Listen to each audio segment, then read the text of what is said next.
एक सच्ची घटना पर आधारित कहानी। क्या आत्माएं सच में होती हैं?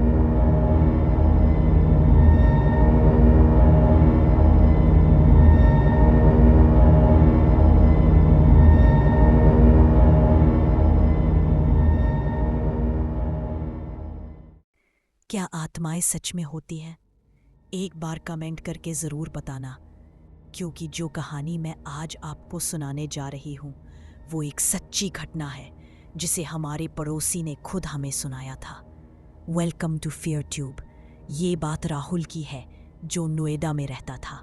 उसकी फैमिली में उसके माँ पिता और वो 3 लोग थे। राहुल केवल 17 साल का था, बहुत शांत स्वभाव का, ज़्यादा किसी से बात नहीं करता था। एक दिन जब राहुल स्कूल से घर लौटा तो वो अपनी माँ के साथ खाना खा रहा था। तभी एक फ़ोन कॉल आया। कॉल पर खबर थी उसके पिता का कार एक्सीडेंट में देहांत हो गया है। ये सुनते ही उसकी माँ बेसुध होकर गिर पड़ी। राहुल कुछ समझ ही नहीं पाया कि आखिर ये हुआ क्या। किसी तरह उसने अपनी माँ को संभाला और बाकी रिश्तेदारों को फ़ोन किया। उस दिन के बाद राहुल अंदर से टूट गया था। वो पहले से भी ज़्यादा शांत रहने लगा, मानो उसकी जिंदगी ही खत्म हो गई हो। समय बीतता गया।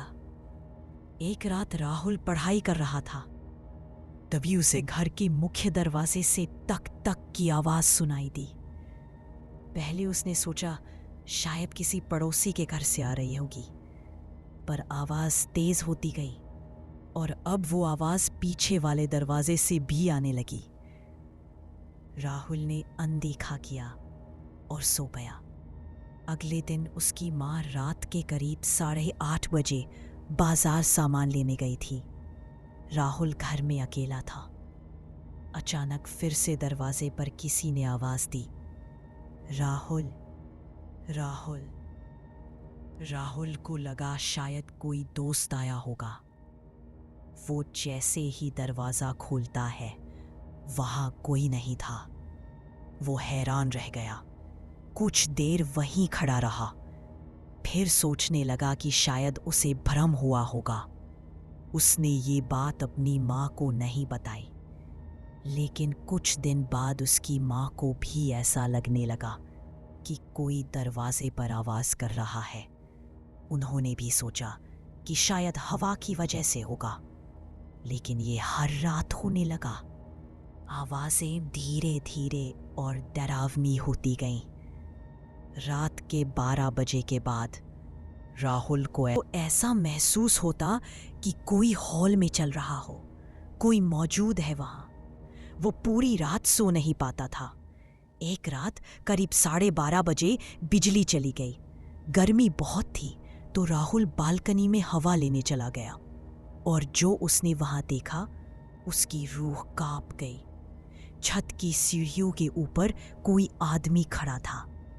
चेहरा दिखाई नहीं दे रहा था, पर वो राहुल को घूर रहा था। राहुल जोर से चिल्लाया। उसकी माँ दौड़ती हुई आई। राहुल ने सब कुछ बताया। अब उसकी माँ को भी यकीन हो गया कि इस घर में कुछ तो है। अगले दिन राहुल की माँ ने अपने भाई को बुलाया और उन्होंने एक पंडित जी को घर बुलाया। पंडित जी जैसे ही घर के दरवाजे के अंदर आए, उनके चेहरे का रंग बदल गया।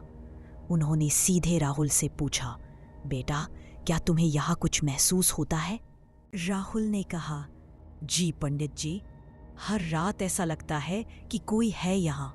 कभी दरवाजे पर आवाज़ आती है, कभी ऐसा लगता है कोई हॉल में चल रहा है। पंडित जी बोले, यहाँ पूजा करानी पड़ेगी। रात के करीब 12 बजे सब पूजा की तैयारी करने लगे। वहाँ राहुल, उसकी माँ, मामा और नानी सब मौजूद थे। पूजा शुरू हुई। सब कुछ सामान्य लग रहा था, लेकिन कुछ ही देर में दरवाज़ा ज़ोर से बजने लगा। राहुल की माँ उठी दरवाज़ा खोलने, पर पंडित जी ने तुरंत रोका, रुको, अभी दरवाज़ा मत खोलो। सोचो इतनी रात को कौन इंसान आ सकता है।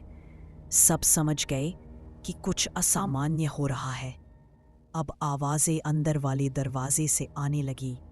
फिर ऐसा लगने लगा जैसे कोई घर के अंदर चल रहा हो। पंडित जी ने लगभग 1 घंटे तक पूजा की और फिर उन्होंने जो कहा वो सुनकर सबके रोंगटे खड़े हो गए। उन्होंने कहा, ये आवाज़ें, ये मौजूदगी, ये किसी और की नहीं, राहुल के पिताजी की आत्मा है।